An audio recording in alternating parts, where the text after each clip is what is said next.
It's the Deep Slant 101 presented by Xfinity. My guest this week, Justin Britt. First of all, Justin, welcome back. We missed you for a few games there on IR. How does it feel to be back and playing again? It's what I want to do. I didn't want to do the IR. I saw this year going kind of different with my health, but I'm back to doing what I do. I'm feeling great, so excited. And just a few games back, and you get to face your former team, which there's a lot of players that they have to wait years before they face a team that they played with for as long as you did.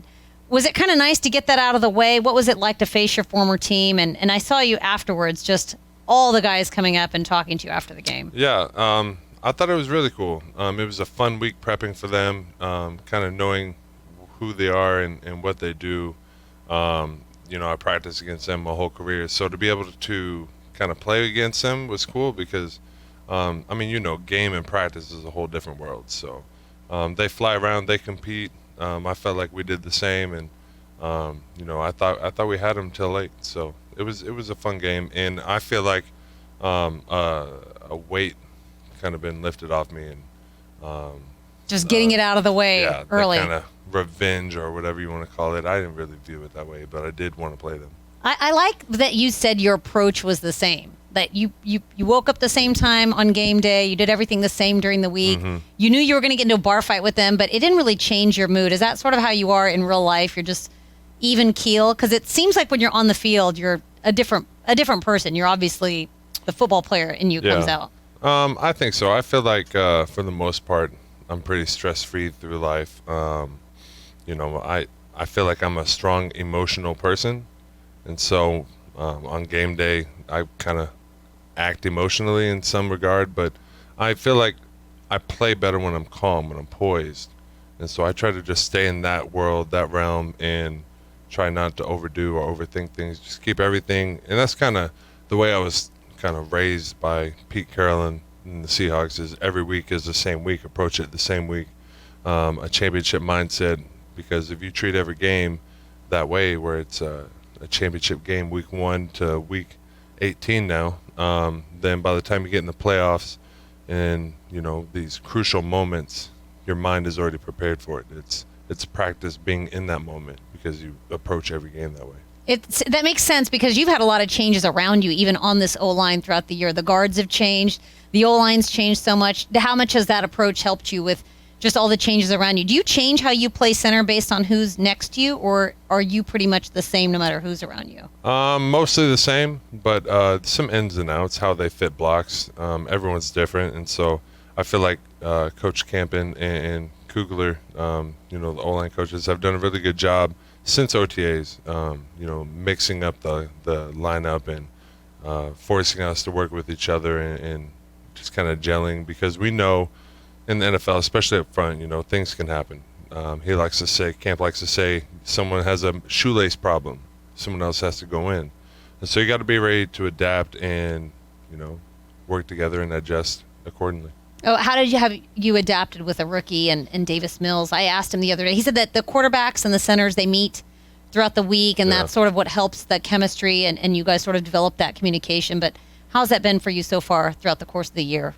It's been no problem. Whether it's been Tyrod or Davis, the preparation's been the same, and the trust has to be there, because without that, you kind of have nothing. So you just recognize that Davis has been here. He's been brought here for a reason, for his abilities, and kind of just trust that and make sure that I do my job, and I'm not really worrying about his job. We're just trying to work together. All right. Speaking of rookies, I had Farrell Brown on the Player Show a few weeks ago, which you've done. I actually heard that while I was driving. You did? You were listening to the Texans Player Show. I started my car, and that's what I was listening. I was like, I know that voice. Did you hear what he said about your O-line room? No, I must have missed that one. Okay, so he was telling us about how all the rookies have to decorate their position group rooms. And he was very, very envious of the job that the O-line, I guess, it must be Jimmy Morrissey. Jimmy Morrissey and Carson Green. And Carson Green, okay. The job that they did decorating your O-line room. He said that Brevin Jordan really, it wasn't a great decorating job by him. In Brev's defense, he is the only rookie in that room. We do have 2. He is a draft pick, though, so I heard that also elevates the expectation a little bit. Your pockets are a little bigger. Okay. But I feel like we spend so much time in our position room throughout the year that we wanted to be festive and we want it to be enjoyable to be there. And so yeah, we got lights. We got what is that, garland? We got a frosty, and then they called it a dasher. Kind of blow up the inflatables. In the position room? Yeah. Is it a big position room? It is not a big blow up. It's probably the smaller size. Okay. But we're big people, so we do need it. Right. I mean, I imagine there's not a lot of space. Yeah, he did mention snowmen and inflatables in the room, and I thought he was exaggerating, but it sounds like Jimmy Morrissey and Carson Green, a lot of props for the decorating they've done so far. Yeah, they've done exceptional. All right, how about for yourself? You've got little kids, so what are the holidays like for you? You got any good holiday traditions that you do with your family? Well, the elf on the shelf always visits. He's pretty cool, and he moves around every night. He comes. He's back a lot of work to keep up with. Yeah. Mm-hmm. We got lights up on the house. We try to do things, but it's a little hard with our schedule. We're pretty busy here, but hopefully we get to spend Christmas morning and have that special moment with them. But for the most part, it's bring the spirit of Christmas to the kids and take care of my job. How about for yourself? Best gift that you've ever gotten? I don't know. I like the meaningful gifts, like my mother-in-law, my wife's mom. A couple years back, road games or home games, you go through security, they put a tag on your bag. Sure. And so before you didn't have to take them off, and so I had like 50 something tags on. Oh, you just left them on your bag? Yeah. Oh, okay. And then they came out with a rule that said you have to have only that week's tag on there. So that was a kind of a sad moment because I was collecting them, and she took all those that I cut off and made like a shadow box with them. Oh, wow. And I thought that was really, really cool. That is, so you get to keep all the all the stadiums that you've been to. Yeah. You've got the little wristband from it. All right, one of the first things that I noticed, and I think a lot of people noticed about you when you got here, was that you have a lot of tattoos. You're wearing long sleeves now, but I wanted to ask you, how many total tattoos do you have? I don't know. It's kind of, both my sleeves are done. I have my chest tattooed and one tattoo on my ankles. So I guess the chest would be like one. Do you count that as one? Is it multiple? Did it take, how many years has this been going on? So I had my chest and my upper left arm done in college. And then after my rookie year, I was like, this is going to be a career. So career in tattoos. I Okay. sleeved down my left side.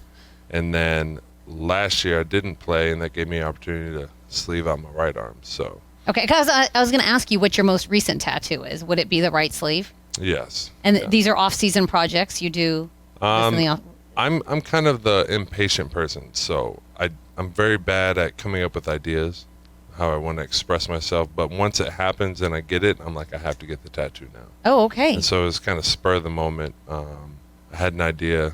I texted my guy, and we collabed, came up with something, and then kind of did it in the next few weeks. So I guess I can't really ask you what the next tattoo is because maybe you're not inspired yet, or do you have an idea of when or what it might be? I know I want to work on my legs. I don't know what I want. You don't have any tattoos right now. You don't No, have any just tattoos on on your my legs. ankle. Okay. Oh, are we going to go full pant legs? I mean, I don't know. Sounds really painful. But you've got some time. I mean, while you're playing, you could just start chip they're away at huge this. commitments. I don't want to rush into. Huge. Yeah. Literally, that's a lot of area to cover. Yeah. All right. When we had you on the Player Show, you told me a story in passing, and I have not stopped thinking about it since. And I thought if I got you back, I was going to ask you about it. You said you were a DJ in college. Were you a music DJ, or you worked at a radio station?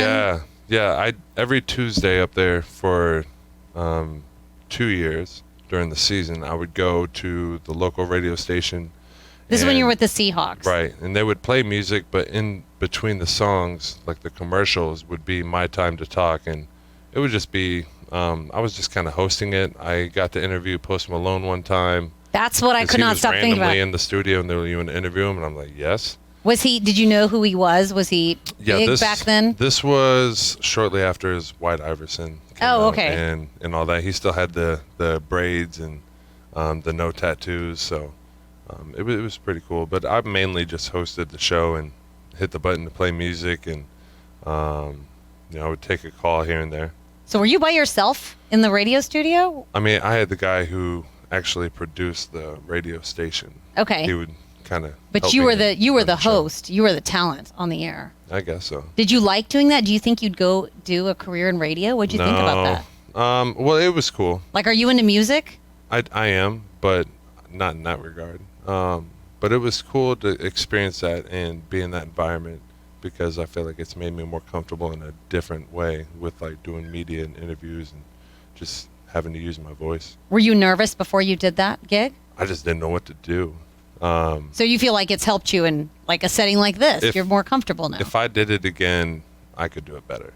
Really? Yeah. Any other famous guests that you had back then? No. That was the only one. It wasn't like a guest show. Actually, I had a couple of teammates, but it wasn't like a show. Yeah. You had guests, and when you did, it would be ask questions, and then we would just kind of jam it into a commercial. Okay. And then music would play, and then you fill in another question. So. Very cool stuff. Okay, so you said that in passing, and I thought I got to ask him about this again because there was no context. You literally said you interviewed Post Malone and then you walked out of the room, and I was like, this is a horrible way to end a story. I have so many follow-up questions. Justin, it's been a pleasure. What about for you for the rest of the season? What are some things that you want to work on, or some goals for yourself through this final stretch? Well, I want to finish the year healthy. I want to finish the year. It'd be great to finish the year with nothing but wins, and so I mean, obviously that's our goal, and we'll head into each week that way. But come out healthy, keep building these relationships, and just keep getting better at football. I think those are great goals. Justin, a pleasure. Best of luck through the rest of the season. Thank you. Appreciate it.